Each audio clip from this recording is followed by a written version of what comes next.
रात के 1:30 बज चुके थे। आसमान से बरसती मूसलाधार बारिश, टीन की छतों पर पड़ती बूंदों की बेमियादे थप-थप और रह रह कर गूंजती कड़कती बिजली, पूरा शहर गहरी नींद में डूबा था। लेकिन इस रात की निस्तब्धता के बीच एक अनदेखा भय छिपा था। डॉक्टर शर्मा की कार की हेडलाइट्स बारिश की धार को चीर रही थी। वाइपर लगातार सामने का दृश्य साफ कर रहे थे, मगर उनके भीतर की बेचैनी इतनी तीव्र थी कि उन्हें रास्ता धुंधला लग रहा था। सड़कें सुनसान थी, पूरा शहर सो रहा था। लेकिन एक जगह ऐसी थी जो कभी नहीं सोती, मेंटल असाइलम। जैसे ही डॉक्टर शर्मा असाइलम के पास पहुंचे, वहां की पुरानी भूतहा सी इमारत अंधेरे में डूबी नजर आई। सड़क किनारे लगे लैंप पोस्ट की हल्की पीली रोशनी में वो जगह और भी डरावनी लग रही थी। भारी लोहे के गेट को जकड़ती बेलें, टूटी फूटी दीवारें और चारों ओर पसरा भयानक सन्नाटा, सब कुछ जैसे किसी डरावनी कहानी का हिस्सा हो। डॉक्टर ने गाड़ी रोकी। गेट के पास 3 लोग खड़े थे, 2 पुरुष कर्मचारी और एक महिला नर्स सुनीता। उसके चेहरे पर गहरी दहशत थी। डॉक्टर तेजी से कार से उतरे और उनकी ओर बढ़े।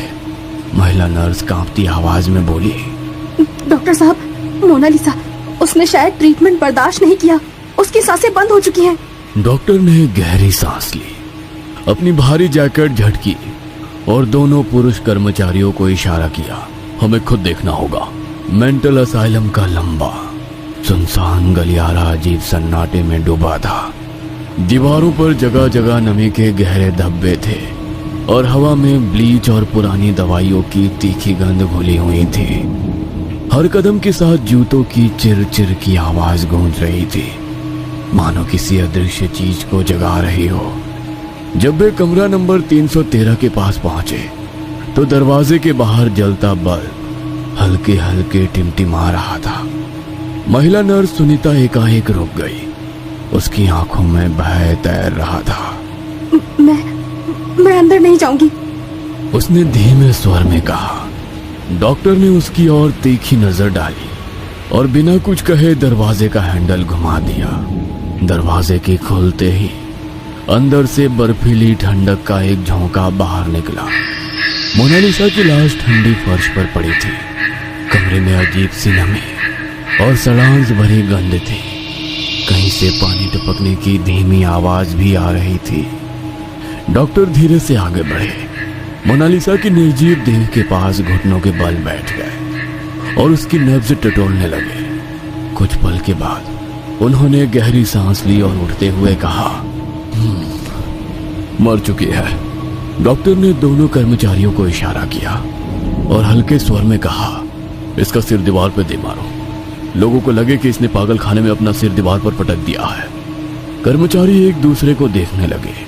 डॉक्टर ने दोबारा कहा, मैं जा रहा हूं, कोई दिक्कत हो तो फोन करना। डॉक्टर उस कमरे से निकले और अपने कार की तरफ जाते हुए उन्होंने जेब से मोबाइल निकाला। एक नंबर डायल करते हुए उन्होंने फोन लगाया। एक ही रिंग में सामने वाले इंसान ने फोन रिसीव किया। डॉक्टर ने मजाकिया अंदाज में कहा, क्या बात है, लगता है मेरा फोन आने वाला है, ये तुम्हें पहले से ही पता था। अपनी बकवास छोड़ो और काम की बात करो। काम हो गया है, मेरे पैसे भेज देना।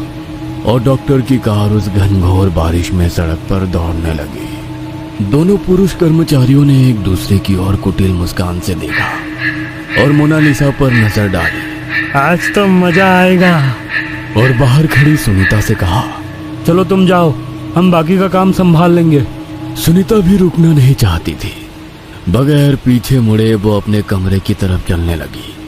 बाहर तेज बारिश और बिजली की चमक दिल में खौफ पैदा कर रही थी। सन्नाटे में डूबे उस मेंटल असाइलम में किसी मरीज के चीखने की आवाज से वो एकदम से डर जाती।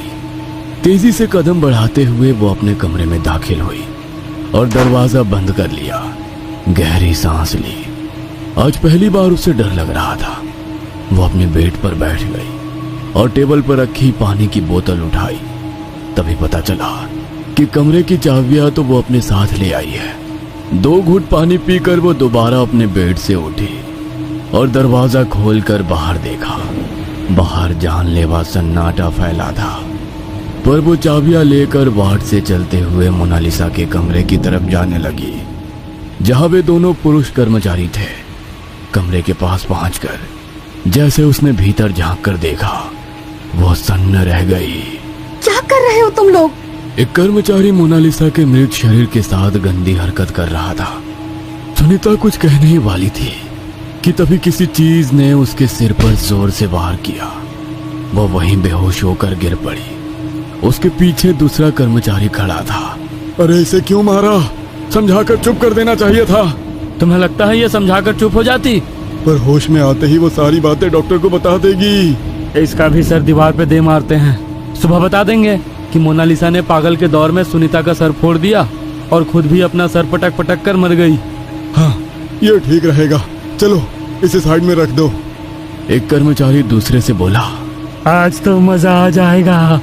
दूसरा कर्मचारी सिर हिलाते हुए बोला, तू शराब की बोतल लेकर आ, मैं गाड़ी से कुछ सामान लाता हूँ। दोनों पुरुष कर्मचारी कमरे से बाहर निकले और कमरा बंद कर दिया। मोनालिसा की लाश अब भी वैसे ही पड़ी थी, मगर उसकी एक उंगली धीरे धीरे हिल रही थी। कमरे के बाहर बारिश और तेज हो चुकी थी। बिजली की गड़गड़ाहट से हर बार अंधेरा और भी डरावना लगने लगता। तेज बारिश की बूंदें लोहे के शेड पर गिर रही थी। हर बूंद जैसे घड़ी की सुइयों की तरह किसी अनहोनी का इशारा कर रही थी। ठंडी हवा में घुली शीतल और फंफूदी की गंध पूरे मेंटल असाइलम को और भी डरावना बना रही थी। पहला कर्मचारी पार्किंग लॉट की तरफ बढ़ रहा था। हर कदम के साथ उसके जूतों की आवाज भीगती जमीन पर हल्की हल्की गूंज रही थी, पर बीच बीच में उसे ऐसा लग रहा था जैसे उसकी आवाज में एक और आवाज मिल रही हो, किसी और के कदमों की आहट। उसने झटके से सिर घुमाया, कोई नहीं था। उसने लंबी सांस खींची और आगे बढ़ने लगा, लेकिन छप छप वही आहट। अब की बार वो रुका नहीं, बल्कि अचानक से मुड़कर पीछे देखा। खाली गलियारा, सिर्फ दीवारों पर पानी की बूंदें टपक रही थी और दूर जलता हुआ बल्ब मंद मंद झपक रहा था। शायद मेरा भ्रम है, उसने खुद को समझाया और तेजी से कदम बढ़ाने लगा। पर जैसे ही वो एक कोने के पास पहुंचा, उसके दाएं कान में किसी के धीरे से फुसफुसाने की आवाज आई, रुक जा। उसका खून जम गया। उसने घबराकर इधर उधर देखा, पर वहां कोई नहीं था। तेजी से सांस लेते हुए वो पार्किंग में पहुंचा और अपनी गाड़ी की डिक्की खोली। जैसे ही उसने अंदर से कम का पैकेट निकाला और जेब में डाला, कोई सरसराने की आवाज आई। उसने नजर उठाई। सामने दीवार के कोने में एक परछाई खड़ी थी। उसका काला ढांचा एक इंसान की तरह दिख रहा था, मगर उसकी आंखें सूख लाल थी, जैसे सुलगता हुआ अंगारा। उसका शरीर जम गया, उसका गला सूखने लगा। वह आकृति हिली नहीं, वो बस वहीं खड़ी थी, उसे देखती हुई। कौन है वहां? आखिर हिम्मत जुटाकर वो धीरे धीरे उस आकृति की ओर बढ़ा, पर जैसे ही वो वहां पहुंचा, वहां कुछ नहीं था, बस भीगी दीवार और नीचे गिरती पानी की बूंदें। हवा ठंडी हो गई थी, इतनी ठंडी कि उसके हाथ पैर सुन्न होने लगे। उसने घबराकर खुद को झटका दिया और तेजी से अस्पताल की ओर भागा। दूसरा कर्मचारी असाइलम के स्टोर रूम में घुस चुका था। अंदर आते ही उसने दरवाजा बंद कर लिया, लेकिन उसका दिल तेजी से धड़कने लगा।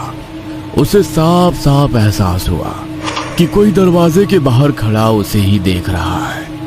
किसी के कदमों की आहट महसूस हो रही थी। वह घबरा कर पलटा और दरवाजा खोलकर धीरे से बाहर झांक कर देखने लगा, पर खामोशी से घिरे उस सुनसान गलियारे में कोई नहीं था। बस टिमटिमाता हुआ बल्ब जो झपक झपक कर बंद होने की कगार पर था। ये क्या हो रहा है मुझे? वो बुदबुदाया, उसने अपना डर झटकते हुए स्टोर रूम में एक अलमारी के अंदर रखी अपनी शराब की बोतल खोजने शुरू की, लेकिन बोतल वहां नहीं थी। ये क्या हो रहा है? मैंने तो यही रखी थी। वो तेजी से इधर उधर देखने लगा। तभी पीछे से एक कांच की बोतल नीचे गिरकर टुकड़ों में बिखर गई। उसका दिल जोर से उछला। डर के मारे उसने तेजी से पलटकर देखा, पर वहां कुछ नहीं था, लेकिन उसकी टूटी हुई बोतल के टुकड़े जमीन पर बिखरे थे। और तभी किसी के कदमों की आहट उसके कानों पर पड़ी। शायद स्टोर रूम के भीतर उसके अलावा कोई और मौजूद था। अरे अजय, वहाँ तू है क्या? पर कोई जवाब नहीं आया। लोहे के बड़े बड़े रेक के बीच से चलते हुए वो देखने लगा, पर उसे कोई नजर नहीं आ रहा था। तभी उसकी नजर कुछ दूर दरवाजे के पीछे रखी लकड़ी की अलमारी के शीशे पर गई। थोड़ा अंधेरा होने की वजह से साफ नजर नहीं आ रहा था, पर किसी की परछाई उसे शीशे में दिखाई दे रही थी। वो साया उसी को देख रहा था। अजय, वहाँ क्या कर रहा है?